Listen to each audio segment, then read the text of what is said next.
Rangers fans, welcome to Liberty Blue, the essential New York Rangers podcast. I'm Andrew Chelney alongside Nick Zararis, and as you can tell by my voice, I'm not as upbeat as high pitched as I would normally be. We were planning on doing the Central Division previews. That's all out the window right now. That none of that matters. We do this for fun. Hockey is a fun sport where we get to talk about fun things, even though sometimes we yap about the negatives and all that. This is all fun. And over the weekend, we lost two people in the hockey world that will never be replaced in Johnny Gaudreau and his brother Matthew Gaudreau. And it's been a few days, and I still cannot believe that this happened. The most avoidable thing on the planet, and yet it happened. And now families don't have their brother, their son, their fathers. This is such a tragedy, and this takes precedent over everything else. This won't be easy. This is only going to be like 15 or 20 minutes. Going to do my best to keep it together here. I was able to do okay over the weekend because I was with my friends, but we're sitting here, and every now and then you have these type of moments that kind of break that illusion. That the reason we love sports is they are a fantasy. You know, we're talking about grown men playing a kid's game at the highest level and awing all of us with their natural ability. Someone like John, who you could not have picked him out of a lineup as the professional athlete in the room and was able to defy every expectation, one of the defining players of his era.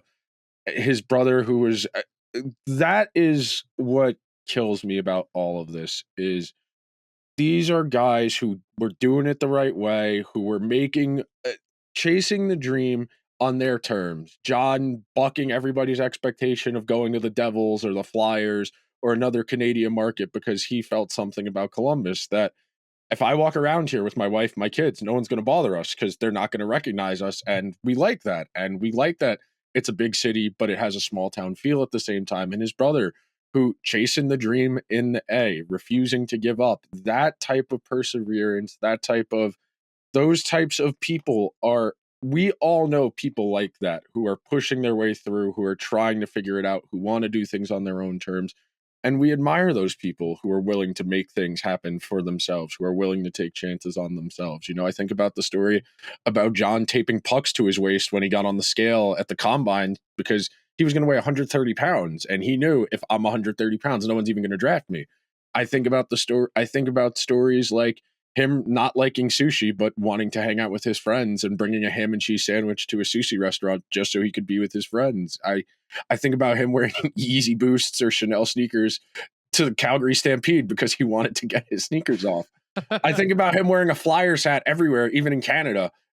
Not a Flyers hat, excuse Eagles me. Hat. Phillies or an Eagles hat, where there was a picture of him at the Calgary Stampede wearing a Flames jersey with the Phillies hat. And it's guys like that. And when we break the illusion, you know, when we're outside of just talking about the game, that's what's so sobering about all of this is, as Andrew said at the outset of this episode, this is supposed to be fun. We do this because we genuinely love this. And it is such a great environment when it's at its best. You know, the opportunities, the people, all of what makes hockey special.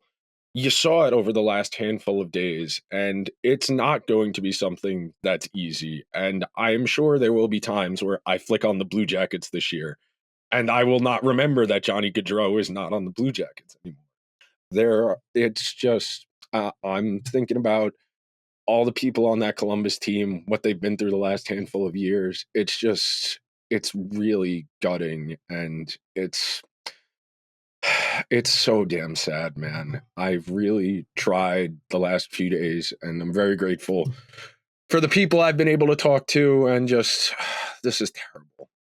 It's terrible. Sean Monahan signed in Columbus because he wanted to be with his friend again. And now he won't be able to do that. That's why Branson signed there 2 years ago, because he wanted to keep playing with Johnny. Yeah. I hope somebody's talked to Sean Monahan, man. Yeah. Like that. It's the most frustrating thing about all of this is that this, like, none of this should have happened. This wasn't, some, like, they were just riding their bikes, man. They were supposed to be at their sister's wedding. They were supposed to be. This was supposed to be a happy thing. They're just working out, riding a bike down the street. Like this wasn't. This was a normal day. I think it was in New Jersey. Like this was the most like mundane situation, and then some loser has to come in and destroy everything. He was under the influence. I mean, I saw the clips of him at the video trial, and he would just didn't wasn't even like looked like he didn't even care. Like that it really just like it's tough to put into words the anger I felt when I saw that clip because it takes a special kind of monster to do something like that. First of all, don't please don't drink and drive. Please don't get behind the wheel under any kind of substance, whether it be 1 beer, 17 beers, or other like whatever you have. Just call an Uber, man. Just call an Uber. Get a friend to drive you. Like the $20 is not worth it. The 15, the 20, the $30 or whatever it is to call an Uber to pay for whatever. Just please do that. Please do that as opposed to doing what this I don't even this absolute loser did, and it that I don't even know what to say. It's just they were supposed to be at their sister's wedding. This was supposed to be a summer of growing with the young family, growing with the young team, growing with every like they were in their early 30s. Like I think Johnny was 31, Matthew was 30, if I'm not mistaken, or maybe it Yeah. was the other way around. But they're right there. Like they had their whole lives ahead of them, and it was destroyed by somebody who didn't even look bothered to have done it. And that is the most baffling thing of all of this is, you know, they were supposed to be happy forever. And instead, it got not only was it ripped out of them, it was ripped out of their family, their community, the hockey world, everybody that affected them. I mean, there were people like LeBron that tweeted about the loss. I had no idea LeBron James knew who they were. That's how far not only the hockey world, but these things reach nowadays. It is one of the biggest tragedies that I can remember in recent times. And I just hope that everybody around the league either wears a 13 decal, 13 to 21 decal, just something to, but it's something to commemorate both Johnny and Matthew. I really want to see both remembered in some way. I hope the number 13 is retired in Columbus and also maybe in Calgary. It will be. And It will be. that's the hope. That's the assumption. And I do, but I don't want like I understand that Johnny was a big superstar in the NHL and Matthew wasn't, but I hope the NHL gives a lot of love to Matthew as well. I don't want him to be forgotten or be the secondary person. Like two people lost their lives. I don't care how many points Matthew Gaudreau did or did not have in the NHL. That doesn't matter to me. Two brothers died, and that's the only thing that matters. And I hope the NHL does the right thing. It's it when we break out of the self-contained of the sports world, that's when it really kind of sinks in and it really hits you just how grateful you are for the things you do get to do. You get to go to games, you get to watch on TV, the people you meet when you go to games, the friends you're able to make, all of that stuff is what makes these experiences so important. It's the people are what make these environments, what make these collections of people so important. It's people. It is Sports are fundamentally a people enterprise. They are fundamentally about how people interact with each other. It's why I always say sports movies aren't about sports. They're about people. Sports movies are people movies because of the way people interact with each other. That's where you really find the rawest and the most honest human condition. There is nothing more real than professional sports. I always say that all the time. It's why, as much as you might like movies, you might like TV, whatever, this is real. You cannot make sports up. And the people within the game, whether you're on the fan side of the glass, you're on the inside part of the glass playing in the game, what makes hockey great is the people. And we lost two great people, and the hockey world is not as good of a place as it was on Friday. And until we can all take an honest look at certain things in our society, it is going to continue to have stupid shit like this. This is the most avoidable thing in the world. At what point do you lose it to I just I'm really struggling, man. It's been a rough Yeah. few days, and just stewing on this, it's all so avoidable. And like you were saying, man, you guys are kids, 30, 31 years old.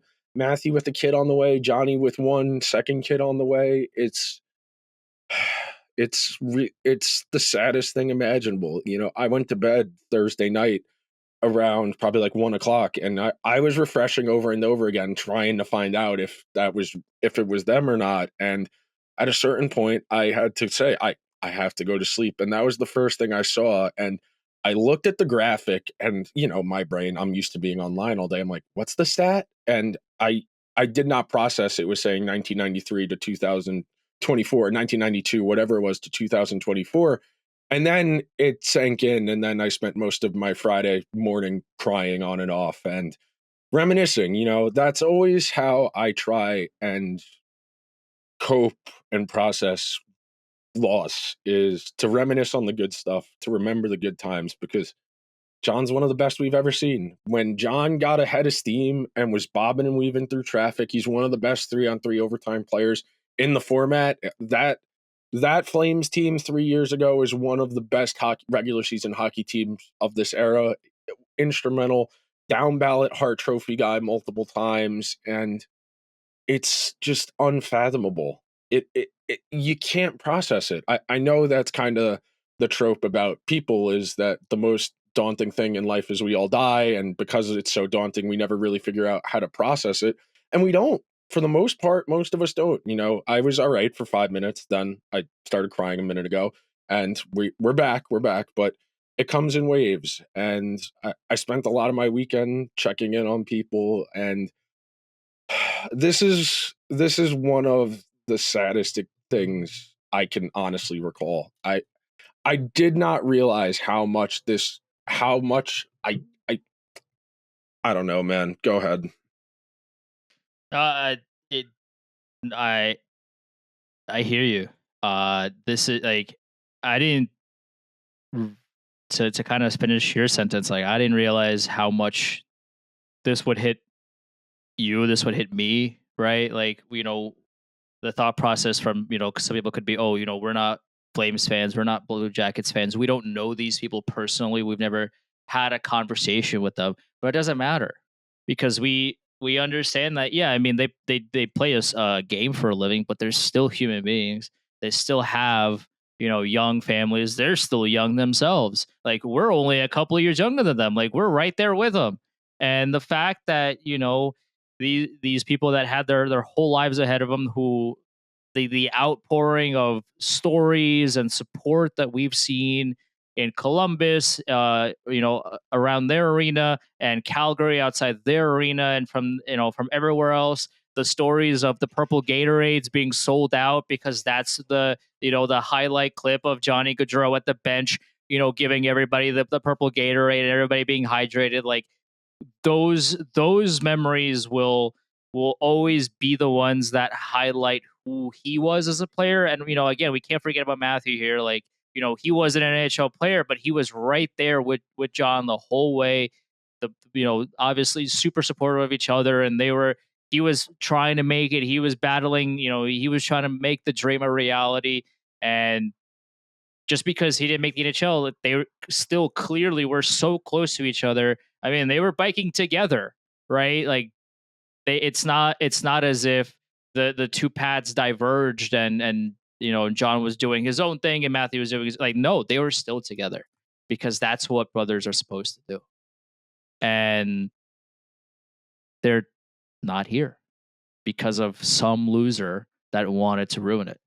And it's I just don't have the words for it. Like, it's something that we as a country, sure, as a society, have to reckon with. I mean, and these things will keep happening until we do something about it. that's the saddest part, is on top of all of the tragedy that has happened throughout the course of, this past weekend, the past 100 however many years of us having vehicles, people are still getting behind the wheel, not sober, and still driving. And this is just the worst, man. Like, this you go, I don't know, I'm out. The last thing I want to say, and like I said, we're not going to do a normal episode today. It wouldn't be appropriate to talk about No, hockey no, today. no. It wouldn't be right. But the last thing I wanted to say was, and I don't know how many people who are in college, high school, whatever, listen to our show, but from the bottom of my heart, as somebody who genuinely believes in what the mission of the media is, there is a certain line where you have to be responsible. And having the knowledge of information is not the same thing as being able to report that information. And continuously, it is people in that blogging content space who ruin it for everyone else because they don't understand the difference. And I understand that guy's a kid. He's 19, 20 years old. He's in college. He's a dumbass. We're all stupid when we're kids, but in the media space, there is a fundamental difference in your responsibility because it's not just that you said it and it may or may not be true. It's that that may have been how family members found out that that happened. And that is why you are not supposed to report something. You are not supposed to report a loss of life until the family's been notified for that exact reason. As much as you want to get it right, be the first one, and as much as people make fun of the newsroom, the news doesn't pronounce someone dead. A doctor pronounces someone dead. And what happened on Friday night from somebody who I don't understand what goes through your head to be like, I heard this. I'm going to put it out there with no way of verifying anything. And that's the problem. Fundamentally, if you want to report something, you have to have at least you have to have at least two people telling you this. You can't have one and you can't have two people who've talked to each other because you get a feedback loop and you get bad information that way.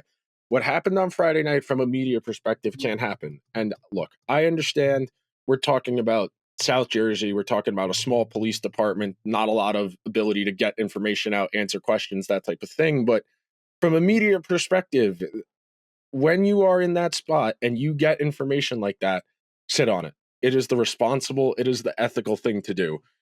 If you're not in the news breaking business, if you are not prepared for the consequences of pronouncing someone dead, don't report it. It's that simple. I take this shit seriously when it comes to the media space because fundamentally the job of the media is to get people information so they can make decisions. And when you do shit like this, it makes everybody else look bad and it makes the space look less professional. And it's a shame because other people will get dragged down because of that. That publication that kid worked for, the other people in his immediate sphere will get ragged on. And there will always be the blogger in the basement derision because people like that do that as opposed to putting their head down and being responsible. We get news all the time. Andrew and I consistently, we talk to people, we hear things. Neither of us has the means to go to a second or third source to go and verify it. So we'll talk back and forth with each other and be like, I'm hearing this. Okay, that's good. We'll keep that in mind. And if it breaks, great. If not, whatever. There is a level of responsibility that just isn't there anymore, especially when you're starting out because yes, social media is the plague of the 21st century and it's ruined everything, but that's why.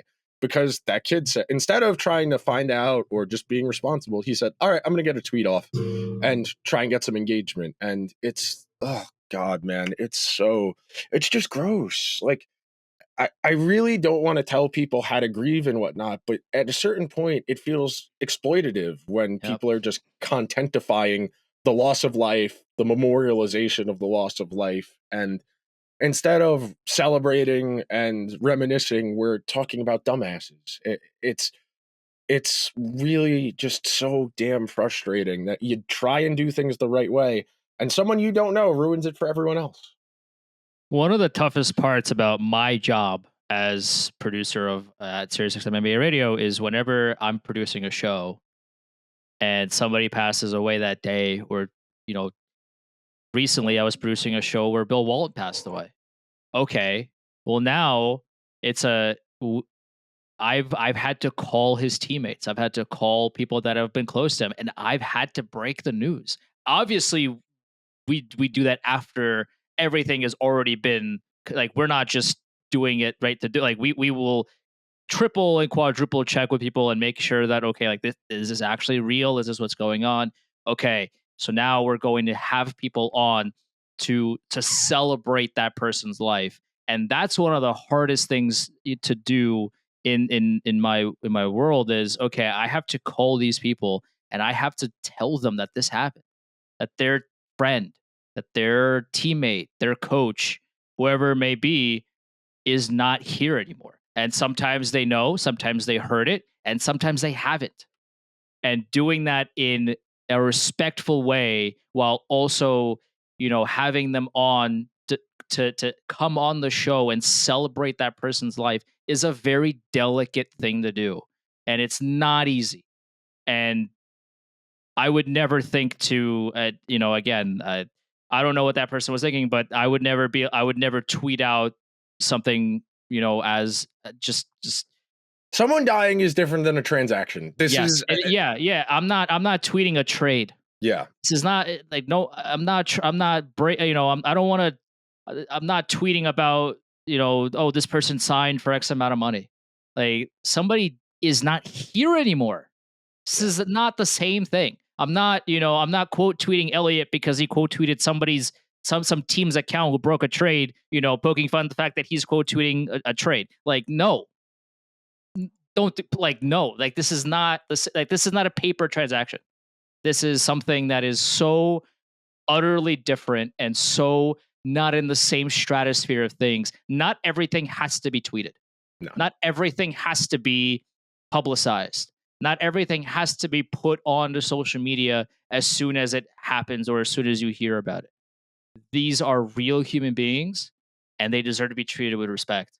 And it is, and just not to put, spend too much time on that person, but just to go back to Matthew and John, it's these two individuals were loved in their community, were loved by their teammates, their coaches, their peers, their families. They were loved by the hockey world.